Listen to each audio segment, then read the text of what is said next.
Snow fell in thick, silent curtains over the quiet Chicago street, each flake catching the orange glow of the street lamps before melting into the darkness. It was the kind of December evening that swallowed sound, the kind that made the world feel both enormous and unbearably small at once. 4-year-old Leah Monroe tugged insistently at her father's wool coat, her mittened hand barely reaching his elbow. "Daddy, look. She looks cold." Elliot Monroe was mid-sentence on a work call, pacing the sidewalk while trying to keep his daughter in sight. He glanced down just in time to see Leah slip away from him and march straight toward the bus stop bench 10 yards ahead. His heart lurched. Leah, no. But she was already there. On the bench sat a young woman who looked more like a shadow than a person. Her coat, once navy, now gray with grime and wear, hung off her shoulders like it belonged to someone twice her size. Golden blonde hair, tangled and dulled by weeks without proper washing, spilled from beneath a knit cap dusted white with snow. She clutched a faded cloth tote to her chest as though it were the only thing keeping her ribs from caving in. Her pale blue eyes, glassy with fever, stared straight ahead at nothing in particular. Her lips were cracked and bloodless, her cheeks flushed an angry red that had nothing to do with health and everything to do with infection. Leah stopped directly in front of her, boots crunching in the snow, and spoke with the unflinching certainty only a child can muster. "You need a home," she announced, "and I need a mommy." Elliot's phone slipped from his ear. The call ended with a soft beep he barely registered. He sprinted the short distance, boots sliding on ice, and reached his daughter just as she placed a bear-shaped sugar cookie, still warm from the bakery bag, gently into the woman's lap like an offering. "You can live with us," Leah added, nodding solemnly, as if the matter were already settled. Elliot's instinct was to scoop Leah up and back away fast. Single father, big city, stranger danger, every alarm bell in his head screamed. He crouched, one protective arm around his daughter, and fixed the woman with the wary stare he'd perfected over 4 years of doing this alone. "Miss," he said, voice low and edged, "what are you doing with my daughter?" The woman blinked slowly, as if waking from a dream. She lifted both hands, palms open, trembling slightly from cold or fear or both. "Nothing," she rasped. Her voice was hoarse, cracked from disuse, but steady. "I didn't touch her. She just came over." A pause. Then softer, "Thank you for raising such a kind child." Elliot followed Leah's proud little gesture toward the snow at the edge of the bench. There lay half a torn bread roll, the other half clearly already eaten by the scrawny gray cat now pawing desperately at the frozen crumbs. Leah had fed the cat first, then the woman. Something in that small act, his daughter sharing without hesitation, lodged in his chest like a splinter. He was about to mutter an apology and leave when the woman shifted. She tried to stand, bracing one hand on the bench, the other still clutching her tote. Her knees buckled almost immediately. She lurched sideways, shoulder slamming hard into the icy metal post of the bus shelter before she crumpled to the ground in a heap of threadbare coat and golden hair. "Daddy!" Leah cried, tugging his sleeve. Elliot was moving before he could think. He dropped to one knee in the snow, breath fogging in frantic puffs. "Miss, can you hear me?" No answer. He pressed 2 fingers to her neck, pulse fluttering, weak but there. Her forehead burned beneath his palm even as the rest of her felt ice-cold. A raw scrape on her hand oozed blood. Her breathing came shallow and fast, lips tinged blue. He looked up and down the street. Empty. No cars, no pedestrians, no bus in sight.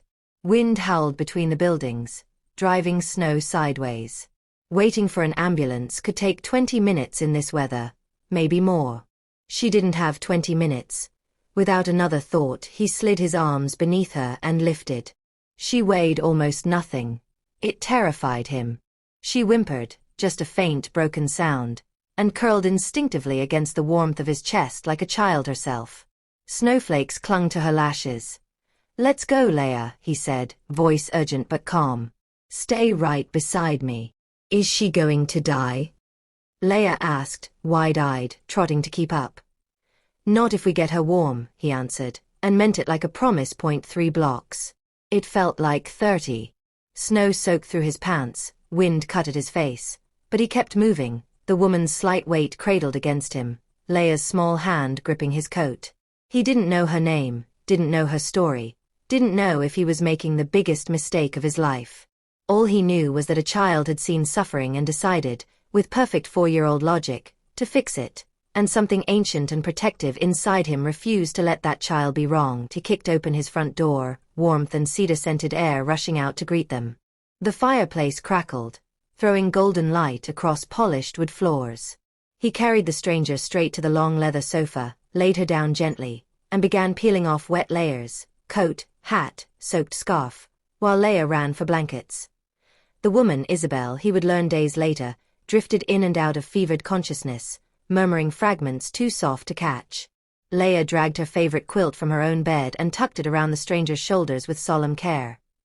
Hours later, when Isabel finally opened her eyes to the glow of firelight and the smell of cinnamon, Leia was sitting cross-legged on the rug, tongue between teeth in fierce concentration, finishing a crayon drawing of 3 stick figures holding hands beneath the shaky but deliberate words, "My home." The days after the rescue blurred into a strange, fragile rhythm. Fever came and went like a tide. Isabel drifted in and out of consciousness on the long leather sofa, murmuring fragments of dreams no one could quite catch. Elliot kept the fire high, the house warm, and his worry locked behind a calm face. At midnight on the 3rd night, a private doctor arrived, an old college friend who owed Elliot a favor. After a quiet examination, the man pulled Elliot into the hallway. Severe dehydration, early pneumonia, possible sepsis. She needs 4 fluids and antibiotics. Hospital would be best. She has no insurance, Isabel had whispered when she was lucid enough to understand the question. No emergency contact. No one who needs to know if I'm alive. Elliot paid the bill in cash without comment. The doctor left a week's worth of medication and a warning, watch the fever. Call me if it spikes again.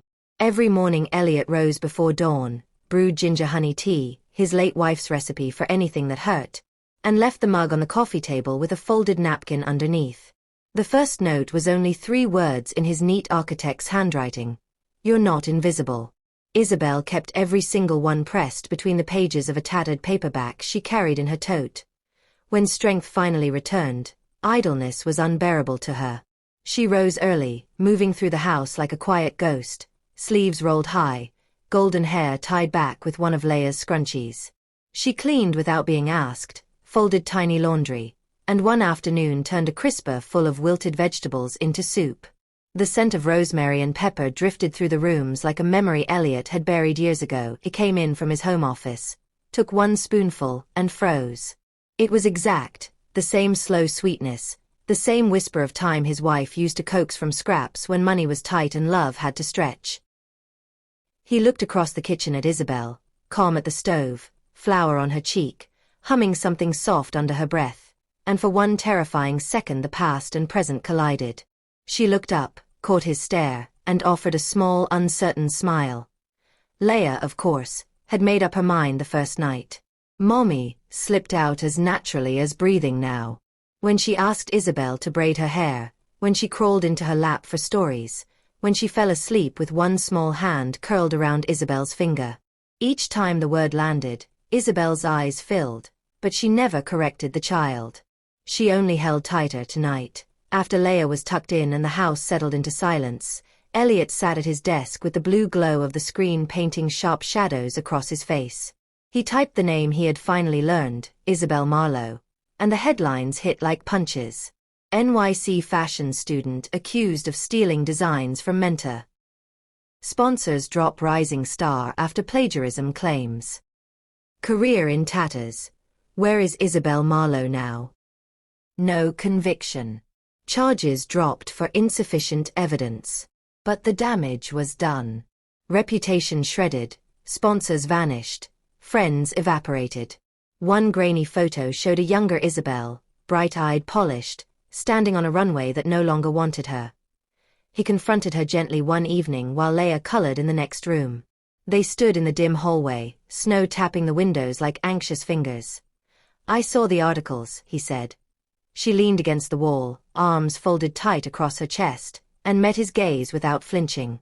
I didn't steal anything, she said quietly. But believing me didn't pay anyone's bills. My designs were good enough to copy, not good enough to defend when the mentor decided he wanted credit.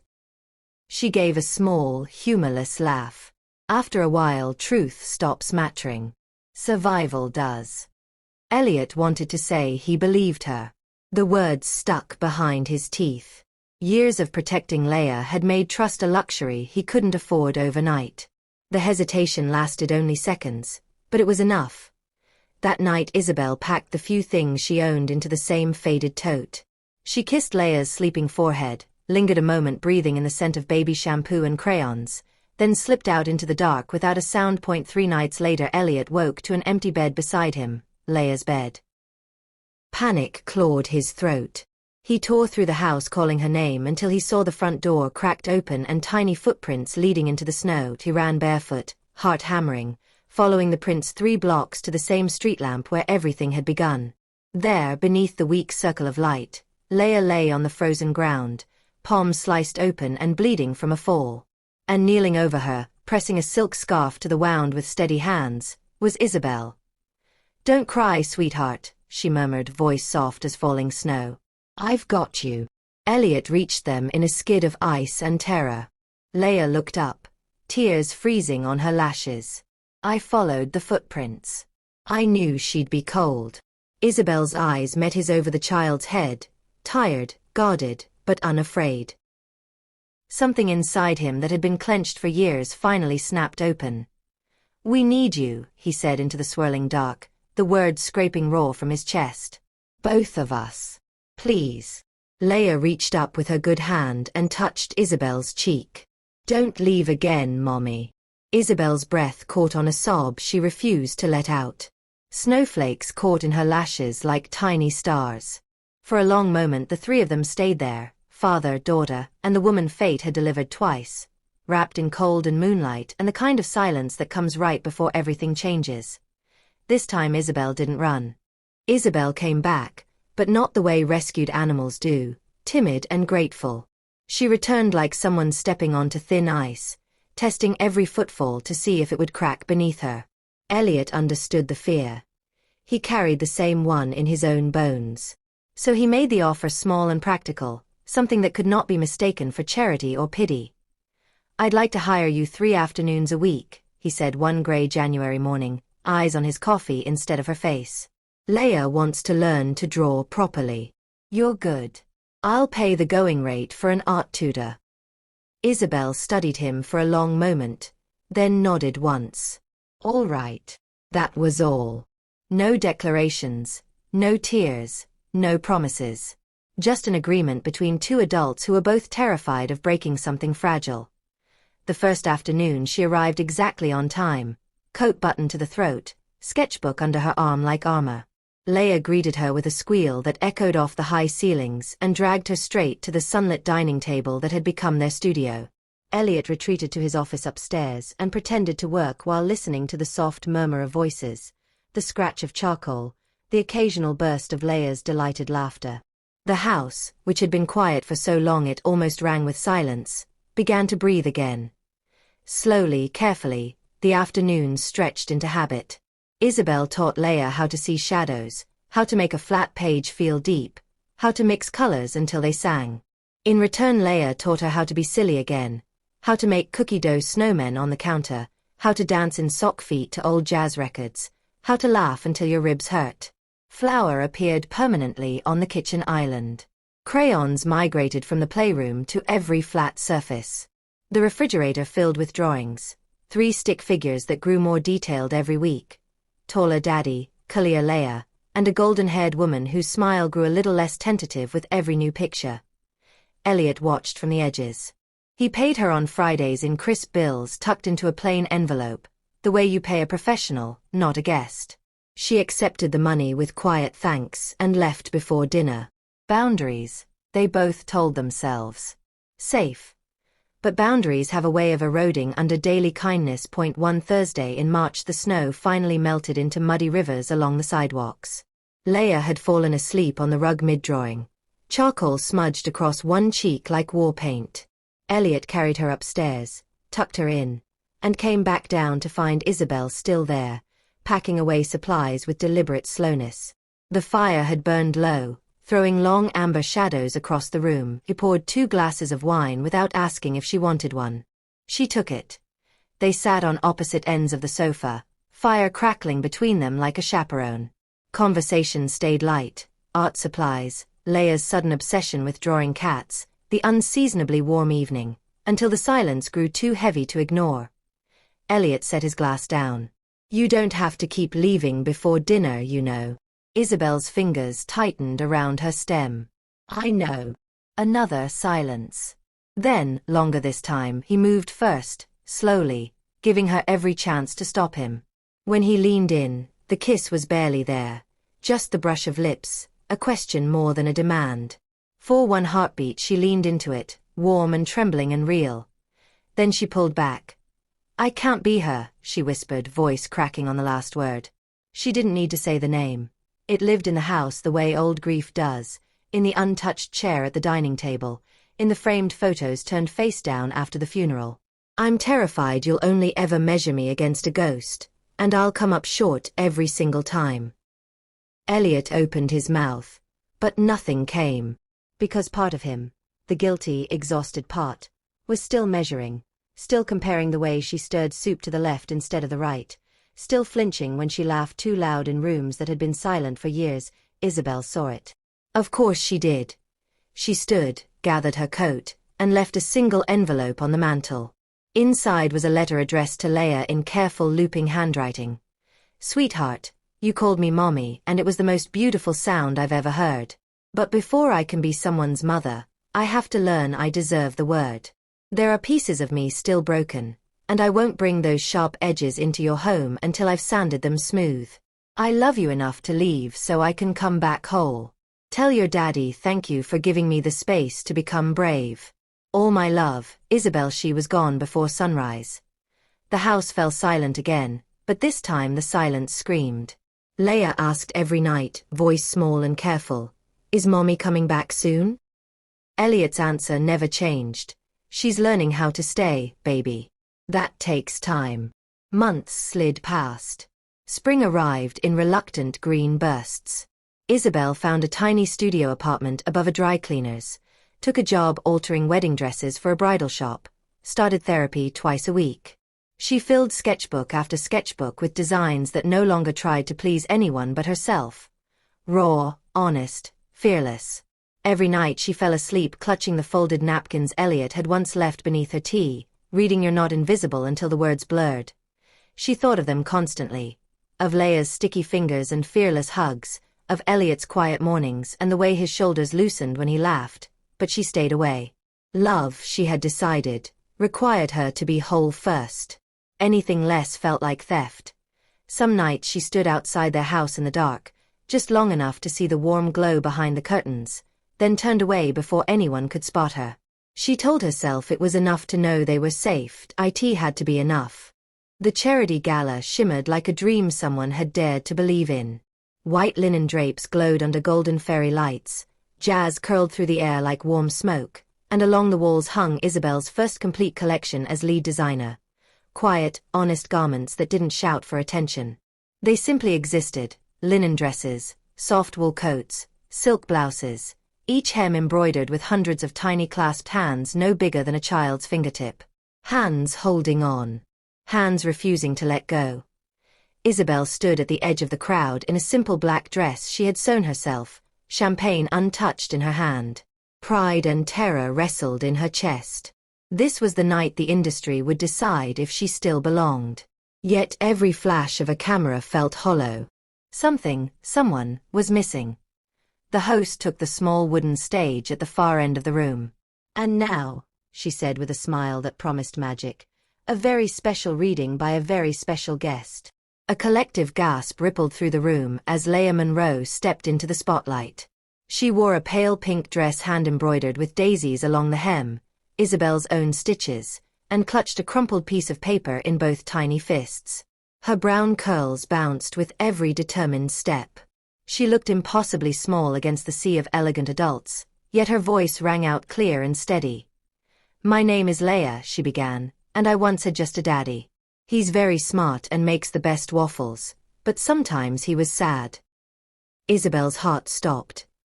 Then one snowy day we found someone with cold hands but the warmest heart. She didn't laugh when I called her mommy.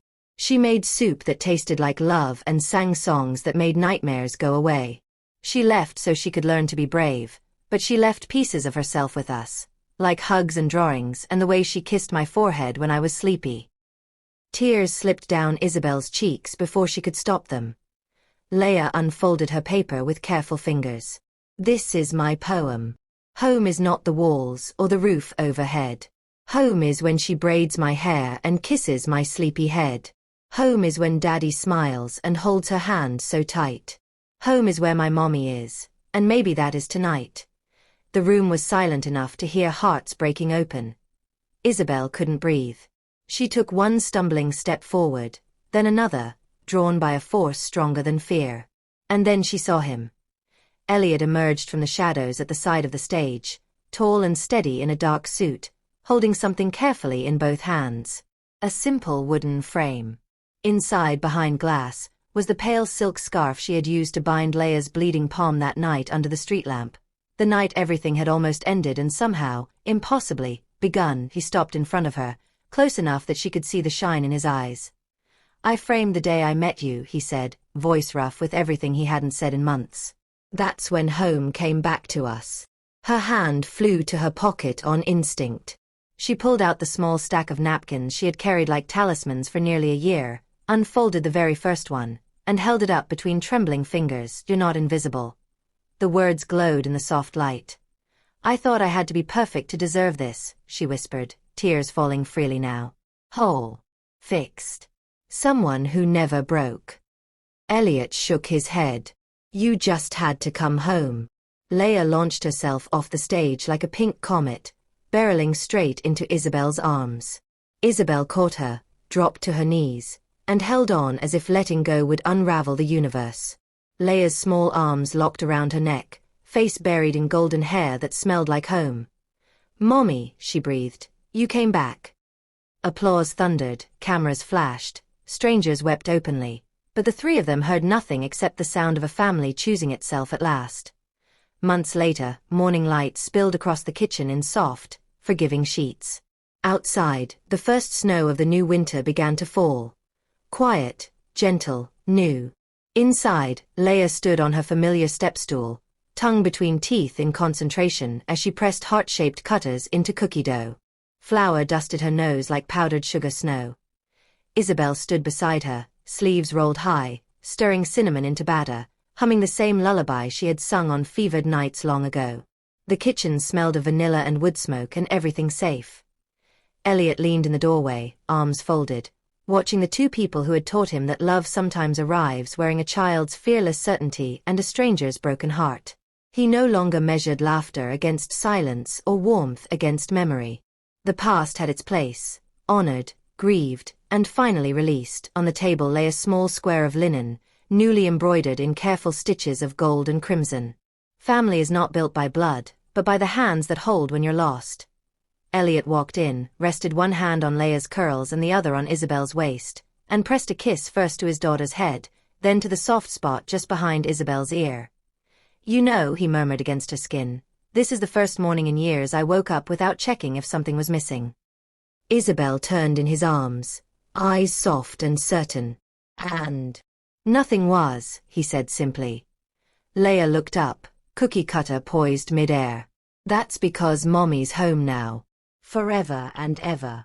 Outside, snow kept falling, soft, forgiving, new, blanketing the world in quiet promise. Inside, the house was no longer merely a building where three people happened to live. It was full of flour-dusted laughter, crayon masterpieces taped to every wall, and the quiet, unshakable certainty that some doors, once opened by a child's fearless love at a lonely bus stop, are meant to stay open for the rest of their lives.